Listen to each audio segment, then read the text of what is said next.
Hello students, welcome to जिज्ञासा education point. हम आपके लिए लाए हैं सिलेक्शन सीरीज जो कि आपके एग्जामिनेशन के लिए बहुत ही हेल्पफुल होगा। और डिस्क्रिप्शन में टेलीग्राम का लिंक दिया रहेगा, वहाँ से आप इसकी पीडीएफ डाउनलोड कर सकते हैं। ठीक है, तो चलिए स्टार्ट करते हैं क्वेश्चंस। क्वेश्चन नंबर 1 है, गाय को अघन्य किस वेद में कहा गया है? Option A Rigveda, B Yajurveda, C Samaveda, D Atharvaveda. तो यहाँ पे आपका राइट आंसर हो जाएगा ऋग्वेद। गाय को अघन्य ऋग्वेद में कहा गया है। यजुर्वेद के 2 ब्राह्मण हैं, तैत्तिरीय व शतपथ। सामवेद का ब्राह्मण पंचविश है। अथर्ववेद का ब्राह्मण गोपथ है। चलिए देखते हैं नेक्स्ट क्वेश्चन। क्वेश्चन नंबर 2 है, यजुर्वेद के पाठकर्ता को कहते हैं? ऑप्शन ए होत्र, बी अध्वर्यु, सी उद्दागता, डी इनमें से कोई नहीं। तो यजुर्वेद के पाठकर्ता को कहते हैं अध्वर्यु। यहाँ पे आपका option number B right answer हो जाएगा, अध्वर्यु। ठीक है। होत्र कहते हैं ऋग्वेद के पाठकर्ता को। उद्रार्थ कहते हैं, उद्रार्थ जो होगा यहाँ पे उद्रार्थ होगा, उद्रार्थ कहते हैं सामवेद के पाठकर्ता को। चलिए देखते हैं नेक्स्ट क्वेश्चन। क्वेश्चन नंबर 3 है, गार्गी संहिता जो कि एक ज्योतिष ग्रंथ है, किसकी रचना है? Option A Hiuen Tsang, B Katyayan, C Ibn Battuta, D Alberuni. Gargi Samhita जो कि एक ज्योतिष ग्रंथ है, ये कात्यायन की रचना है। यहाँ पे आपका option number B right answer हो जाएगा, कात्यायन। ह्वेनसांग की रचना, ह्वेनसांग की पुस्तक का नाम है सीयू की। इब्न बतूता की पुस्तक का नाम है रेहला। अलबरूनी की पुस्तक का नाम है किताबुल हिंद या तहकीक ए हिंद। देखते हैं नेक्स्ट क्वेश्चन। क्वेश्चन नंबर 4 है, सिंधु सभ्यता के मोहरों के ऊपर किस पशु का अंकन मिलता है? ऑप्शन ए एक श्रृंगी बैल, बी हाथी, सी गाय, डी घोड़ा। तो सिंधु सभ्यता के मोहरों पर एक श्रृंगी बैल का अंकन मिलता है। यहाँ पे आपका ऑप्शन नंबर ए राइट आंसर हो जाएगा, एक श्रृंगी बैल। देखते हैं नेक्स्ट क्वेश्चन। क्वेश्चन नंबर 5 है, सिंधु सभ्यता का क्षेत्रफल की दृष्टि से सबसे बड़ा नगर घनेड़ीवाल है जो कि स्थित है? Option A Bharat, B Pakistan, C Bangladesh, D Afghanistan. तो यहाँ पे आपका राइट आंसर हो जाएगा पाकिस्तान। घनेड़ीवाल जो सबसे बड़ा नगर है सिंधु सभ्यता का, वो पाकिस्तान में है। आपका option number B right answer हो जाएगा, पाकिस्तान। अफगानिस्तान जो है, अफगानिस्तान में मुंडी गांव गाक व सारतेगोई नगर पाया जाता है। ठीक है, तो यहाँ पे आपका राइट आंसर हो जाएगा ऑप्शन नंबर बी, पाकिस्तान। देखते हैं नेक्स्ट क्वेश्चन। क्वेश्चन नंबर 6 है, वैदिक सभ्यता किस प्रकार की सभ्यता थी? ऑप्शन ए ग्रामीण, बी नगरीय, सी ए व बी दोनों, डी इनमें से कोई नहीं। तो वैदिक सभ्यता ग्रामीण सभ्यता थी। ठीक है, यहाँ पे आपका ऑप्शन नंबर ए राइट आंसर हो जाएगा, ग्रामीण। नगरीय सिंधु सभ्यता जो थी वो नगरीय सभ्यता थी और वैदिक सभ्यता ग्रामीण सभ्यता थी। चलिए देखते हैं नेक्स्ट क्वेश्चन। क्वेश्चन नंबर 7 है, वैदिक सभ्यता में स्पर्श शब्द किसके लिए प्रयोग किया गया है? ऑप्शन ए जनता की गतिविधियों को देखने वाले गुप्तचर, बी दुर्गपति, सी रत्नी, डी विषपति। तो वैदिक सभ्यता में स्पर्श शब्द जनता की गतिविधियों को देखने वाले गुप्तचर के लिए प्रयुक्त किया गया है या प्रयोग किया गया है। यहाँ पे आपका ऑप्शन नंबर ए राइट आंसर हो जाएगा। दुर्गपति किन्हें कहते थे? तो दुर्गपति को पुरब कहते थे। रत्नी जो होते थे सूतकार या रथकार व कम्मादि नामक अधिकारी होते थे, उनको रत्नी कहा जाता था। विष का जो प्रधान होता था वो विषपति कहलाता था। यहाँ पे आपका ऑप्शन नंबर ए राइट आंसर हो जाएगा, जनता की गतिविधियों को देखने वाले गुप्तचर। देखते हैं नेक्स्ट क्वेश्चन। क्वेश्चन नंबर 8 है, महावीर स्वामी का जन्म कहाँ हुआ था? Option A Kundagram, Vaishali, B Jrimbhik, C Pawapuri, D इनमें से कोई नहीं। तो महावीर स्वामी का जन्म कुंडग्राम वैशाली में हुआ था 540 ईसा पूर्व। ठीक है, तो यहाँ पे आपका ऑप्शन नंबर ए राइट आंसर हो जाएगा, कुंडग्राम वैशाली। जृंभिक के पास ऋजुपालिका नदी के तट पर साल वृक्ष के नीचे महावीर स्वामी को ज्ञान प्राप्त हुआ था। पावापुरी में बिहार के राजगीर में महावीर स्वामी को निर्वाण प्राप्त हुआ था, यानी उनकी मृत्यु हुई थी पावापुरी में। ठीक है, तो यहाँ पे आपका ऑप्शन नंबर ए राइट आंसर हो जाएगा, कुंडग्राम वैशाली। देखते हैं नेक्स्ट क्वेश्चन। क्वेश्चन नंबर 9 है, महात्मा बुद्ध को ज्ञान किस नदी के किनारे प्राप्त हुआ? Option A Ganga, B Niranjana, C Yamuna, D Brahmaputra. तो महात्मा बुद्ध को निरंजना नदी के किनारे ज्ञान प्राप्त हुआ। यहाँ पे आपका option number B right answer हो जाएगा, निरंजना नदी। गंगा नदी की बात करें तो गंगा नदी उत्तर प्रदेश में बिजनौर जिले से प्रवेश करती है। गंगा का उद्गम स्थल गंगोत्री हिमानी है। ठीक है, यमुना की बात करें तो यमुना का उद्गम स्थल यमुनोत्री हिमानी है, बंदरपूंछ। और यमुना गंगा की सहायक नदी है। यमुना और गंगा का संगम प्रयागराज में होता है। ब्रह्मपुत्र की बात करें तो ब्रह्मपुत्र नदी यांगयाप दर्रे से तिब्बत से भारत में प्रवेश करती है, तिब्बत से भारत में प्रवेश करती है ऐसा बोल सकते हैं, या फिर जो है अरुणाचल प्रदेश से भारत में प्रवेश करती है यांगयाप दर्रे से ब्रह्मपुत्र नदी पर विश्व का सबसे बड़ा नदी द्वीप माजुली स्थित है। अभी हाल ही में एग्जामिनेशन में पूछा गया था। तो विश्व का सबसे बड़ा नदी द्वीप माजुली ब्रह्मपुत्र नदी पर असम में स्थित है। ठीक है, यहाँ पे आपका राइट आंसर हो जाएगा निरंजना। देखते हैं नेक्स्ट क्वेश्चन। क्वेश्चन नंबर 10 है, भगवान विष्णु के 5वें अवतार हैं। Option A Kurma, B Varaha, C Vamana, D Nrisimha. ये क्वेश्चन एसएससी CHSL में सेम एज पूछा गया था। ठीक है, सेम एज बिल्कुल ऐसे, इसमें कोई बदलाव नहीं है, कोई चेंज नहीं है, ऐसे ही क्वेश्चन ये पूछा गया था। तो यहाँ पे हो जाएगा आपका क्वेश्चन है भगवान विष्णु के 5वें अवतार हैं। तो भगवान विष्णु के 5वें अवतार हैं वामन भगवान। यहाँ पे आपका option number C right answer हो जाएगा, वामन। कूर्म भगवान विष्णु का दूसरा अवतार है। वराह भगवान विष्णु का तीसरा अवतार है। नृसिंह भगवान विष्णु का चौथा अवतार है और 5वां अवतार वामन है। ऑप्शन नंबर सी आपका राइट आंसर हो जाएगा। चलिए देखते हैं नेक्स्ट क्वेश्चन। क्वेश्चन नंबर 11 है, कलिंग युद्ध का वर्णन एवं अशोक के हृदय परिवर्तन का उल्लेख किस शिलालेख में मिलता है?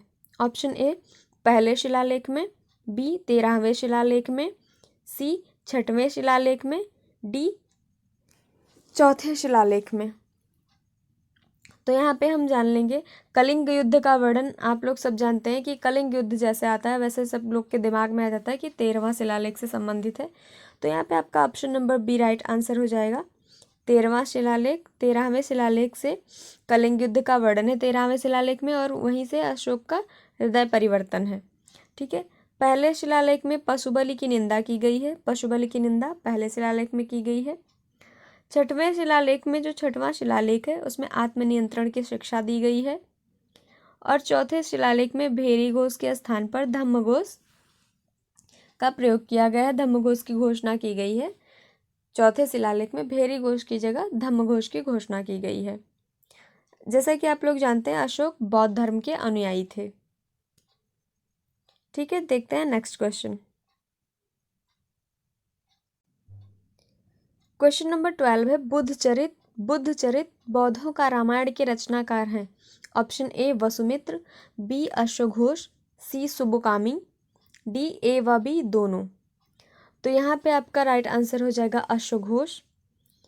यहाँ पे आपका option number B right answer हो जाएगा, अश्वघोष। अश्वघोष जो है वो कनिष्क के राजकवि हैं। हमने अब इससे पहले वाली क्लास में कनिष्क के बारे में चर्चा की थी और कनिष्क के दरबार में रहने वाले महान विभूतियों की भी चर्चा की थी, जिनमें मैंने वसुमित्र, नागार्जुन और चरक की बात की थी, और उसमें अश्वघोष भी थे। अश्वघोष का नाम नहीं लिया था मैंने, पर उसमें अश्वघोष भी आते हैं।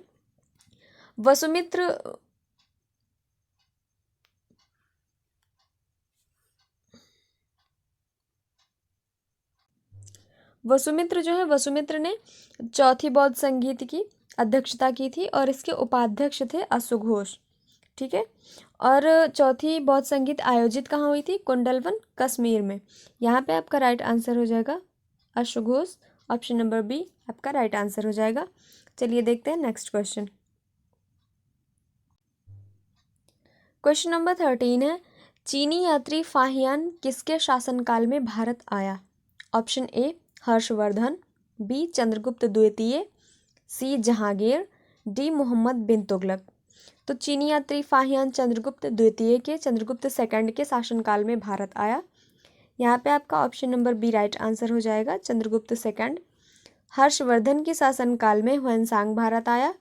जहांगीर के शासनकाल में अंग्रेज जो थे, ब्रिटिश थे, वो भारत आए थे पहली बार जहांगीर के शासनकाल में। वह थे William Hawkins, William Finch, Edward Terry, Thomas Roe. Mohammad bin Tughlaq के समय में जो विदेशी आया भारत, उनमें से थे इब्न बतूता, वो मोहम्मद बिन तुगलक के शासनकाल में भारत आए। यहाँ पे आपका राइट आंसर हो जाएगा ऑप्शन नंबर बी चंद्रगुप्त द्वितीय। देखते हैं नेक्स्ट क्वेश्चन। क्वेश्चन नंबर 14 है, पल्लव वंश की राजधानी थी। Option A Kanchi, B Tanjore, C कुआलाल, डी कन्नौज। तो पल्लव वंश की राजधानी कांची थी, जिसको हम तमिलनाडु में जो भी कांचीपुरम के नाम से विख्यात है, तो कांची थी पल्लव वंश की राजधानी। यहाँ पे आपका ऑप्शन नंबर ए राइट आंसर हो जाएगा, कांची। तंजाउर या तंजौर चोलों की राजधानी जो थी वो तंजाउर थी, या तंजौर कह सकते हैं, तो ये चोलों की राजधानी थी। कुआलाल जो है वो गंग वंश की राजधानी थी, प्रारंभिक राजधानी कोलर या कुआलाल, ये गंग वंश की राजवंश, जो गंग वंशी राजा थे उनकी राजधानी थी। गुर्जर और प्रतिहार वंश की राजधानी जो थी वो कन्नौज थी। ठीक है, यहाँ पे आपका ऑप्शन नंबर ए राइट आंसर हो जाएगा, कांची। देखते हैं नेक्स्ट है। ठीक है, एक बार फिर से क्वेश्चन पढ़ लेते हैं। तृतीय आंग्ल मैसूर युद्ध 1790 से 1792 के समय बंगाल का गवर्नर जनरल कौन था? Option A Warren Hastings, B Lord Wellesley, C Lord Cornwallis, D Lord Ripon. तो तृतीय आंग्ल मैसूर युद्ध के समय बंगाल का गवर्नर जनरल कॉर्नवालिस था।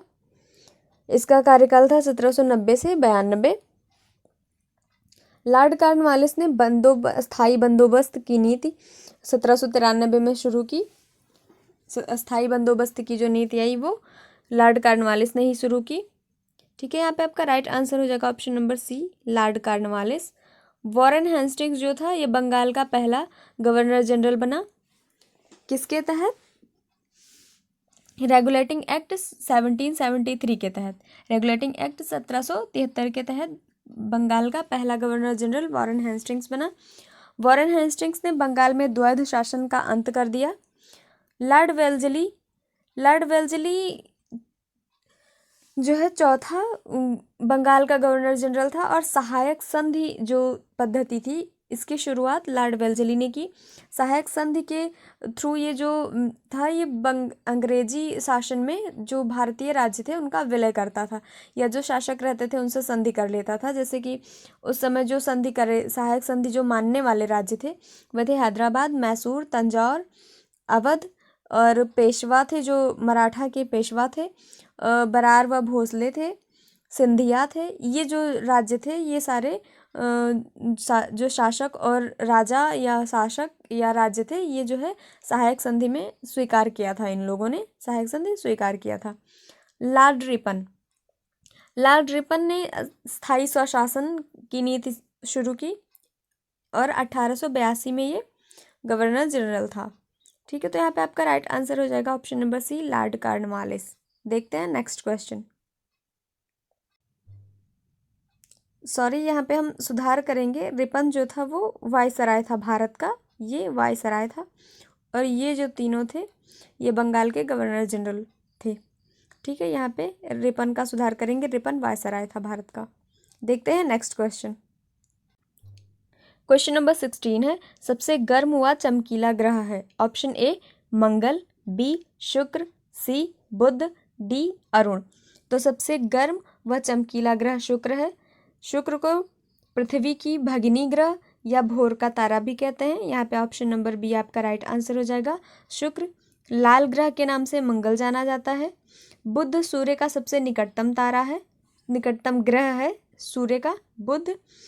अरुण जो है वो तीसरा सबसे बड़ा ग्रह है, ठीक है। यूरेनस सबसे तीसरा बड़ा ग्रह है, ठीक है। यहाँ पे आपका राइट आंसर हो जाएगा ऑप्शन नंबर बी शुक्र। देखते हैं नेक्स्ट क्वेश्चन। क्वेश्चन नंबर 17 है निम्न में से अवशिष्ट पर्वत नहीं है। तो यहाँ पे आपका option number D right.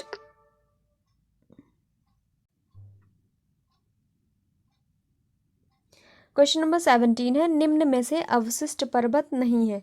Option A Nilgiri, B Parasnath, C Satpura, D Himalaya. तो यहाँ पे आपका राइट आंसर हो जाएगा option number D Himalaya. Himalaya वलित पर्वत है, तो यहाँ पे आपका option number D right answer हो जाएगा। नीलगिरी में पूर्वी घाट पर्वत व पश्चिमी घाट पर्वत मिलते हैं। पारसनाथ जो है छोटा नागपुर पठार की सबसे ऊंची चोटी है। सतपुड़ा मध्य प्रदेश में है। यहाँ पे आपका राइट आंसर हो जाएगा ऑप्शन नंबर डी हिमालय। देखते हैं नेक्स्ट क्वेश्चन। क्वेश्चन नंबर 18 है पृथ्वी पर सबसे गहरा स्थान है। ऑप्शन ए कैस्पियन सागर, बी बैकाल झील, सी मेरियाना गर्त, डी टिटिकाका झील। तो पृथ्वी पर सबसे गहरा स्थान मेरियाना गर्त है। यहाँ पे आपका option number C right answer हो जाएगा मेरियाना गर्त। कैस्पियन सागर खारे पानी की सबसे बड़ी झील है, विश्व की खारे पानी की सबसे बड़ी झील है। विश्व की सबसे गहरी झील बैकाल झील है। टिटिकाका झील सर्वाधिक ऊंचाई पर स्थित झील है। विश्व की सर्वाधिक ऊंचाई पर स्थित झील है टिटिकाका झील। यहाँ पे आपका राइट आंसर हो जाएगा ऑप्शन नंबर सी मेरियाना गर्त। इसकी गहराई है 11,022 मीटर। देखते हैं नेक्स्ट क्वेश्चन। क्वेश्चन नंबर 19 है भारत का उत्तर से दक्षिण में विस्तार है। Option A 2,933 kilometre, B 3,214 kilometre, C 15,200 kilometre, D 7,516.6 kilometre. तो यहाँ पे भारत का उत्तर से दक्षिण में विस्तार पूछा है। ये है आपका 3,214 किलोमीटर। ऑप्शन नंबर बी आपका राइट आंसर हो जाएगा 3,214 किलोमीटर। भारत का पूरब से पश्चिम में विस्तार है 2,933 किलोमीटर। भारत की स्थल सीमा की लंबाई है 15,200 किलोमीटर। किंतु मुख्य भूमि के जो तटीय भाग हैं जो तटीय भाग की लंबाई है द्वीपों को मिलाकर वो है आपकी 7,516.6 किलोमीटर। लेकिन मुख्य भूमि के तटीय भाग की लंबाई 6100 किलोमीटर है, मतलब 6,100 या 6100 किलोमीटर है, ठीक है। यहाँ पे आपका राइट आंसर हो जाएगा ऑप्शन नंबर बी। देखते हैं नेक्स्ट क्वेश्चन। क्वेश्चन नंबर 20 है संविधान सभा के प्रथम अस्थायी अध्यक्ष थे। Option A doctor Sachchidananda Sinha, B doctor Rajendra Prasad, C Pandit Jawaharlal Nehru, D doctor Bhimrao Ambedkar. तो संविधान सभा के प्रथम स्थायी अध्यक्ष थे डॉक्टर राजेंद्र प्रसाद। यहाँ पे आपका option number B right answer हो जाएगा। डॉक्टर राजेंद्र प्रसाद संविधान सभा के प्रथम अस्थायी अध्यक्ष थे। प्रथम अस्थायी अध्यक्ष थे डॉक्टर सच्चिदानंद सिन्हा। संघीय संविधान सभा के अध्यक्ष थे पंडित जवाहरलाल नेहरू।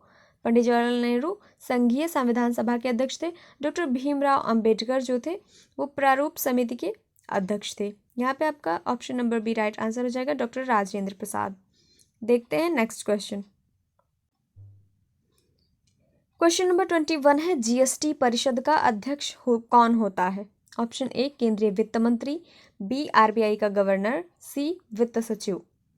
तो जीएसटी परिषद का अध्यक्ष होता है केंद्रीय वित्त मंत्री, यानी कि हमारी इस टाइम की जीएसटी परिषद की अध्यक्ष हैं निर्मला सीतारमण, ठीक है। तो यहाँ पे आपका ऑप्शन नंबर ए राइट आंसर हो जाएगा। केंद्रीय वित्त मंत्री जीएसटी परिषद का अध्यक्ष होता है।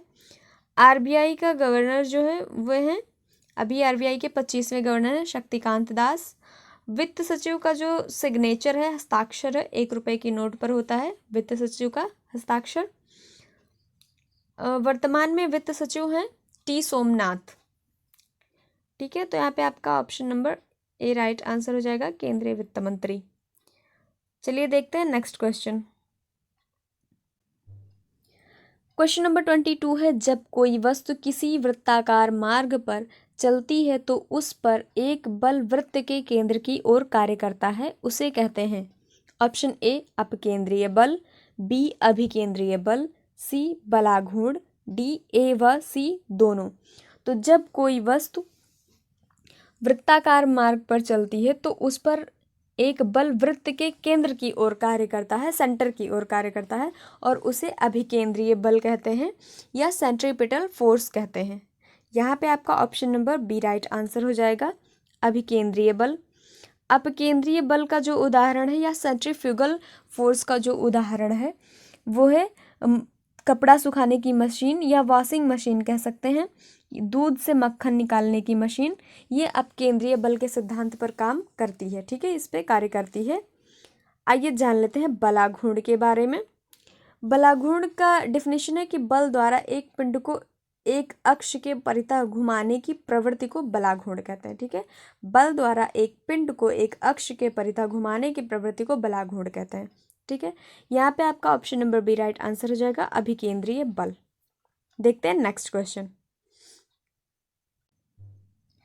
क्वेश्चन नंबर 23 है, इलेक्ट्रॉन की तरंग प्रकृति की खोज किसने की थी? Option A J Thomson, B Goldstein, C de Broglie, D Chadwick. तो जे थॉमसन ने तो इलेक्ट्रॉन की खोज की। ठीक है, इलेक्ट्रॉन की खोज किसने की? जे थॉमसन ने। गोल्डस्टीन ने प्रोटॉन की खोज की। ठीक है, चैडविक ने न्यूट्रॉन की खोज की।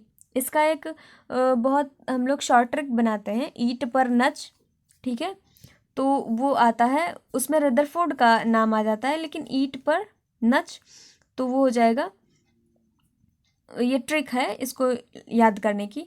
हाँ, अब यहाँ पे बचा क्या? इलेक्ट्रॉन की तरंग प्रकृति की खोज किसने की? तो यहाँ पे आपका option number C right answer हो जाएगा, डी ब्रॉगली। डी ब्रॉगली ने इलेक्ट्रॉन की तरंग प्रकृति की खोज की।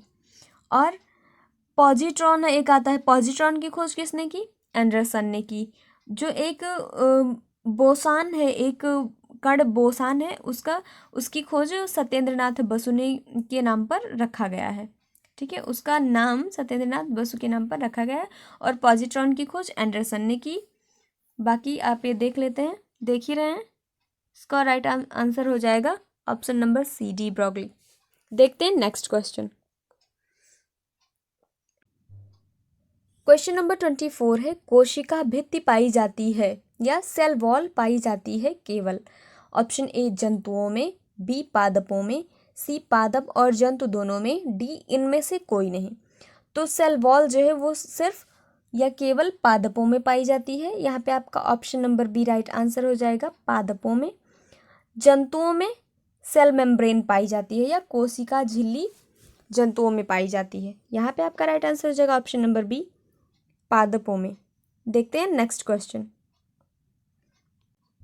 क्वेश्चन नंबर 25 है, ALU का पूर्ण रूप है। Option A algorithmic language, B arithmetic logic unit, C A व बी दोनों, डी केवल ए। तो यहाँ पे एल्गोरिथमिक लैंग्वेज जो है वो ALGOL का पूर्ण रूप है, और यहाँ पे आपका राइट आंसर हो जाएगा option number B, arithmetic logic unit ALU का पूर्ण रूप है। देखते हैं नेक्स्ट क्वेश्चन। क्वेश्चन नंबर 26 है, बिस्मिल्लाह खां का संबंध किस वाद्य यंत्र से है? Option A sitar, B shehnai, C tabla, D santoor. तो बिस्मिल्लाह खां का संबंध है शहनाई से। यहाँ पे आपका option number B right answer हो जाएगा, शहनाई से बिस्मिल्लाह खां का संबंध है। तो यहाँ पे आपका राइट आंसर हो जाएगा ऑप्शन नंबर बी, शहनाई। शहनाई से संबंधित है बिस्मिल्लाह खां। सितार से पंडित रविशंकर का संबंध है। ठीक है, तबला से संबंधित है जाकिर हुसैन, और भजन सोपोरी और शिव कुमार शर्मा का संबंध है संतूर से। ठीक है, ये संतूर वादक है। देखते हैं नेक्स्ट क्वेश्चन। क्वेश्चन नंबर 27 है, बास्केटबॉल में एक पक्ष में कितने खिलाड़ी होते हैं? Option number A 6, B 5, C 8, D 11। तो बास्केटबॉल में एक पक्ष में 5 खिलाड़ी होते हैं। यहाँ पे आपका option number B right answer हो जाएगा 5। वॉलीबॉल में एक पक्ष में 6 खिलाड़ी होते हैं। जिम्नास्टिक में एक पक्ष में 8 खिलाड़ी होते हैं। 11 खिलाड़ी हॉकी, फुटबॉल और क्रिकेट में एक पक्ष में होते हैं 11 खिलाड़ी। यहाँ पे आपका राइट आंसर हो जाएगा ऑप्शन नंबर बी 5। देखते हैं नेक्स्ट क्वेश्चन। क्वेश्चन नंबर 28 है, अंतर्राष्ट्रीय न्यायालय का मुख्यालय कहाँ स्थित है? Option A the Hague Netherlands, B Geneva Switzerland, C Washington DC USA, D Paris France. तो अंतर्राष्ट्रीय न्यायालय का मुख्यालय द हेग में है, नीदरलैंड में। यहाँ पे आपका ऑप्शन नंबर ए राइट आंसर हो जाएगा, द हेग। OPCW की स्थापना 29 अप्रैल 1997 या 1997 में हुई और इसका भी मुख्यालय द हेग में है। अब जान लेते हैं जिनेवा में कौन कौन से संगठन के मुख्यालय जिनेवा में है।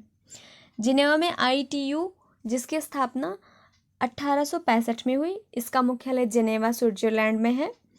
ILO जिसकी स्थापना 11 अप्रैल 1919 को हुई, इसका मुख्यालय जिनेवा में है। WHO 7 अप्रैल 1948 को इसकी स्थापना हुई, इसका भी मुख्यालय जिनेवा में है। WMO 23 मार्च 1950 को इसकी स्थापना हुई, इसका भी मुख्यालय जिनेवा में है। WIPO इसकी स्थापना 1967 में हुई, 1967 में, इसका भी मुख्यालय जिनेवा में है। WTO 1 जनवरी 1995 को इसकी स्थापना हुई, इसका भी मुख्यालय जिनेवा में है। ठीक है। वाशिंगटन डीसी में IMF का मुख्यालय है और वर्ल्ड बैंक का मुख्यालय है। वर्ल्ड बैंक और IMF को दोनों को जुड़वा बहन भी कहते हैं और इसका मुख्यालय भी वाशिंगटन डीसी में है। पेरिस फ्रांस में यूनेस्को जो है, जिसके विश्व धरोहर में भारत की कई सारी स्थान सम्मिलित किए गए हैं, तो इसका मुख्यालय पेरिस फ्रांस में है। इसकी स्थापना 4 नवंबर 1946 को हुई।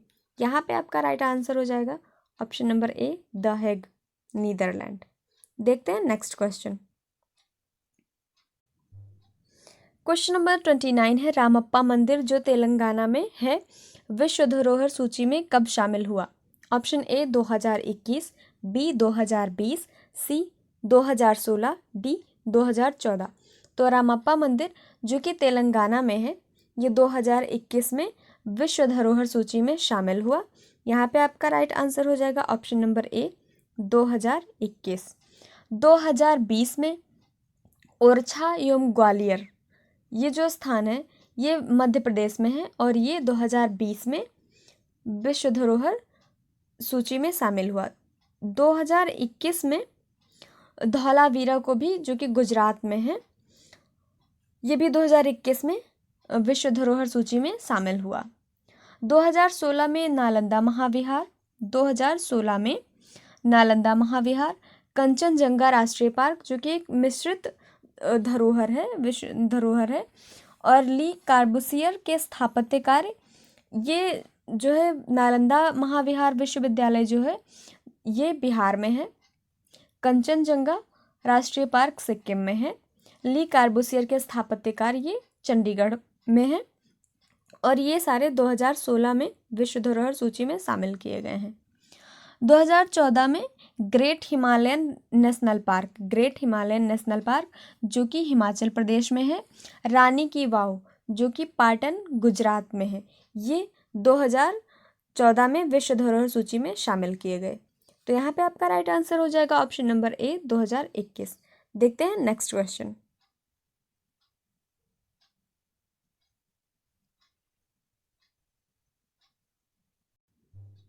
क्वेश्चन नंबर 30 है, घूमर लोक नृत्य का संबंध किस राज्य से है?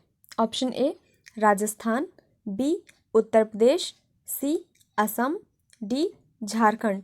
तो घूमर लोक नृत्य का संबंध राजस्थान से है। यहाँ पे आपका राइट आंसर हो जाएगा ऑप्शन नंबर ए राजस्थान। तो आज की क्लास में इतने ही क्वेश्चंस थे, बाकी के क्वेश्चंस हम आपको नेक्स्ट क्लास में करवाएंगे।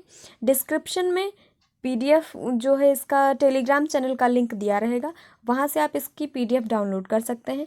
आपको वीडियो अच्छी लगे तो वीडियो को लाइक करें, शेयर करें और चैनल को सब्सक्राइब करें बेल आइकन ज़रूर प्रेस करें ताकि आपको टाइम पर नोटिफिकेशन मिलती रहे। और ये सारे क्वेश्चंस आपके एग्ज़ाम में आने वाले हैं, ये एकदम पक्की बात है। Thank you so much.